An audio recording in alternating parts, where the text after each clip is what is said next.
황새는 동서고금을 막론하고 반가운 소식을 전해준다는 길조인데요.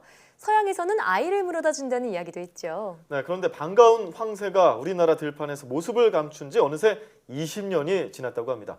오늘 탐구인에서는 황새 복원 사업에 힘쓰고 있는 한국교원대 황새생태연구원 윤종민 박사를 모시고 이야기 나눠보겠습니다. 안녕하세요. 예, 안녕하세요, 교수님. 그래서 저희가 이제 방송 준비하면서 알아보니까요, 박사님께서 글쎄 한국의 대표적인 조류학자 윤무부 교수님의 아드님이라고 하시더라고요. 근데 생각보다 그렇게 닮은 것 같진 않고요. 미남이셔가지고 깜짝 놀랐습니다 지금. 네, 자 오늘은 저희가 황새 얘기를 좀 해볼까 하는데요. 이 황새가 멸종 위기종이기도 하고 또 천연 기념물이기도 하잖아요. 근데 과거에는 우리나라에 황새가 많이 살았나요? 예, 그 과거에 신라 시대 때부터 이제 과거 역사적인 기록물을 보면은 우리나라 전국적으로 황새들이 굉장히 많이 서식을 했다는 그런 기록들이 많이 있는 걸로 봐서 과거에 우리나라에 황새들이 굉장히 많았고, 그리고 그 황새들 같은 경우에 그러니까 제가 태어나기 전에, 제가 74년생인데 제가 태어나기 이전 그 시대에는 그 러시아에서 번식하고 우리나라에서 월동하는 황새들뿐만 아니라 우리나라에서 사계절 살던 그런 텃새인 황새들까지 그 수가 굉장히 많았다고 합니다. 근데 1971년도죠. 그 충북 음성에서 그 마지막 황새 한 쌍이 이제 발견이 되면서 그 황새들의 수가 굉장히 많이 줄었다는 것도 인식이 됐고, 그리고 그 황새 중에 수컷 황새는 이제 그 사냥꾼에 의해서 사살이 되고, 암컷 황새가 94년도에 이제 서울 동물원에서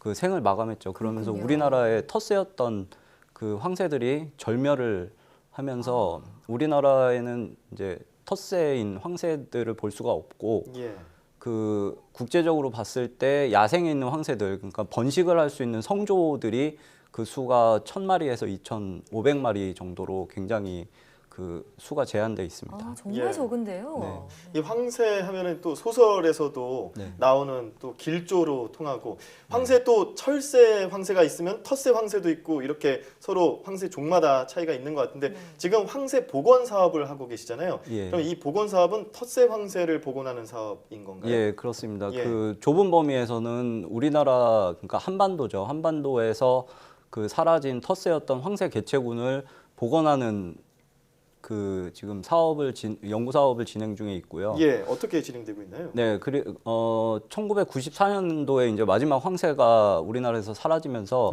1996년도부터 그 한국교원대학교에서 그 러시아, 독일 그리고 일본에서 그 황새들을 그 수입을 하면서 총 38마리 황새들로 이제 인공 증식을 하고 사육 개체군이 그 안정화되면서 그 현재까지 뭐 150여 개체까지 그 사육 개체군이 설립되어 있습니다. 그리고 이 황새들은 다시 자연으로 돌려보내는 역할을 하고 있죠. 이것을 이제 뭐 방사라는 단어를 쓰기도 하는데, 이제 연구자들은 재도입이라는 말을 쓰는 거죠. 재도입이요? 예, 다시 그 야생 동물을 다시 자연으로 돌려보낸다는 재도입이라는 용어를 쓰고 있죠. 그래서 2015년도에 이제 그 황새들의 과거 번식지였던 곳 중에 하나인 충남 예산군에서 그 재도입을 시작했고요. 2015년도에 8개체, 그리고 2016년도에 7개체, 그리고 올해 2개체를 방사를 했죠.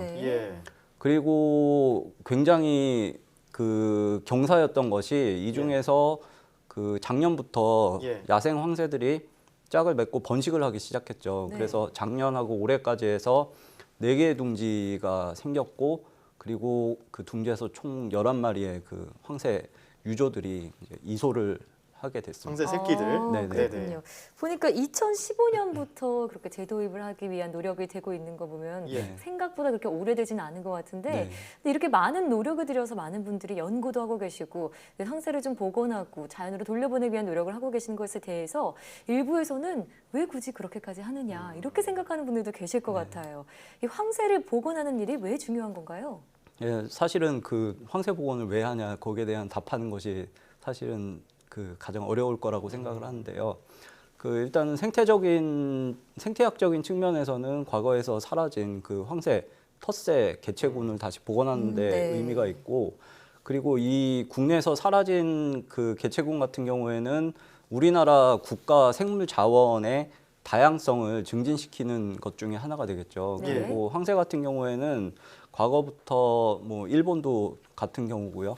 그 인간의 농경 사회와 굉장히 밀접한 관계에 있었습니다. 그래서 황새 서식지를 복원하는 것은 그 농촌 환경에서 살고 있는 사람들의 해충들을 잡아먹잖아요. 그쵸. 황새가. 예. 그런 것도 그거는 있고 있고, 환경의 긍정적인 질을 것도. 이제 개선하는 데 중요한 지표로 사용될 아하. 수 있기 때문에 네네. 그 복원의 의미는 굉장히 넓다고 말씀드리고 싶습니다. 네. 예. 뭐 얼마 전에 또 그 고창에서 고병원성 AI 네. 확진이 나오면서 이 AI가 혹시라도 황새에 영향을 주는 건 아닌가 하는 우려의 목소리도 나오고 있습니다. 어떻게 보세요? 예, 지금 우리나라 전국적으로 봤을 때 겨울철만 되면 이제 그 조류 독감에 대한 강도나 빈도가 굉장히 증가하는 것을 볼 수 있는데요. 예. 네.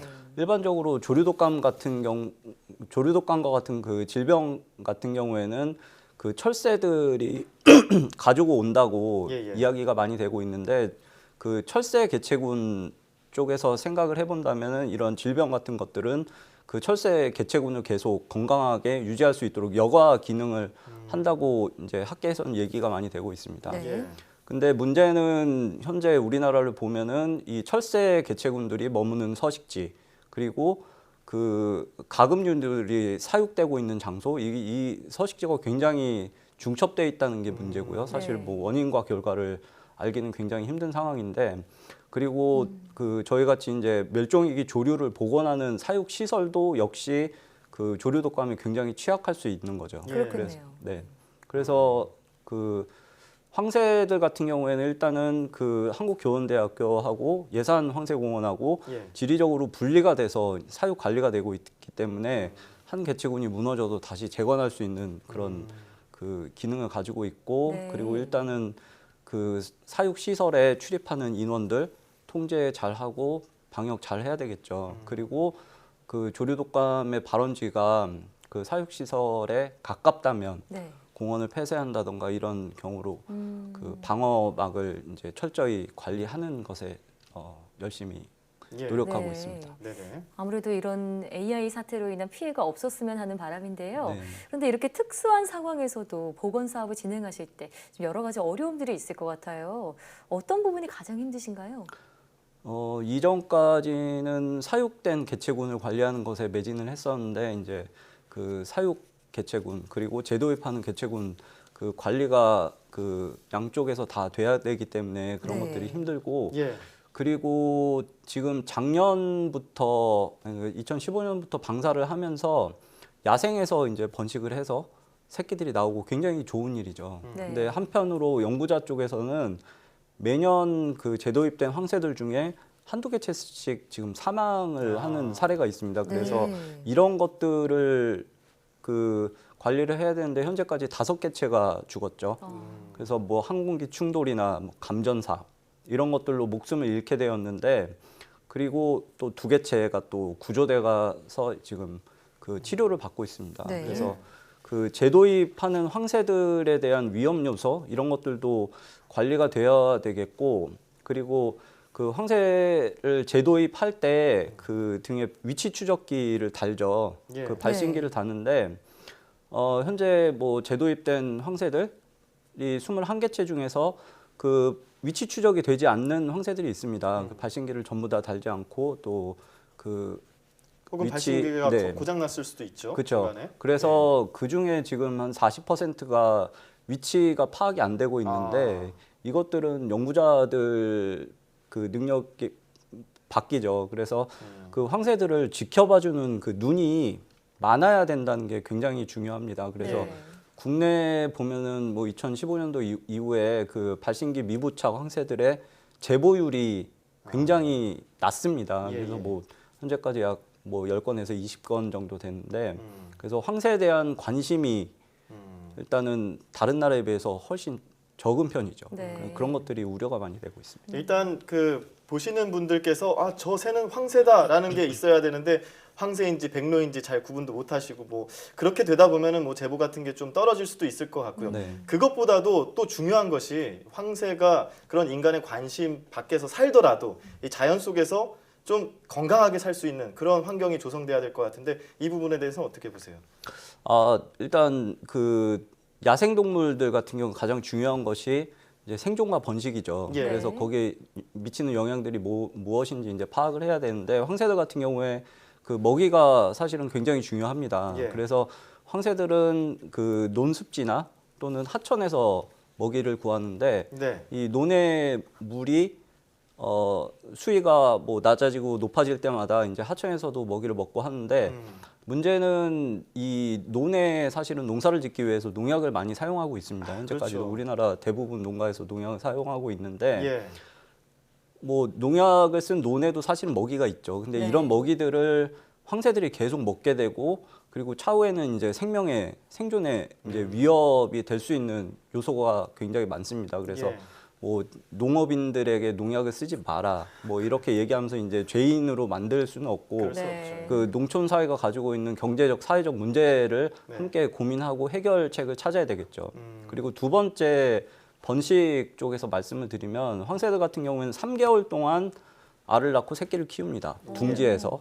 그래서 이 둥지가 바닥이 아니라 이렇게 높은 나무에서 뭐 약 15m 되는 높이의 둥지를 짓고 번식을 하는데 사실은 우리나라의 한국 전쟁 이후에 그 오래되고 키가 큰 나무들이 많이 사라졌습니다. 그래서 황새들이 번식할 수 있도록 높이가 약 15m 정도 되는 그 인공 둥지탑을 설치해 주어야 합니다. 그래서 여기에는 이제 뭐 그 주민분들의 협조도 필요하고 네. 그리고 지자체 뭐 역할 그리고 뭐 기업들에서 이제 지원을 해주고 이런 많은 분들의 단체들의 그런 도움이 필요한 실정입니다. 네, 참 쉽지 않은 일이겠지만 이 황새복원 사업을 위해서 많은 분들의 노력과 도움이 필요하겠습니다.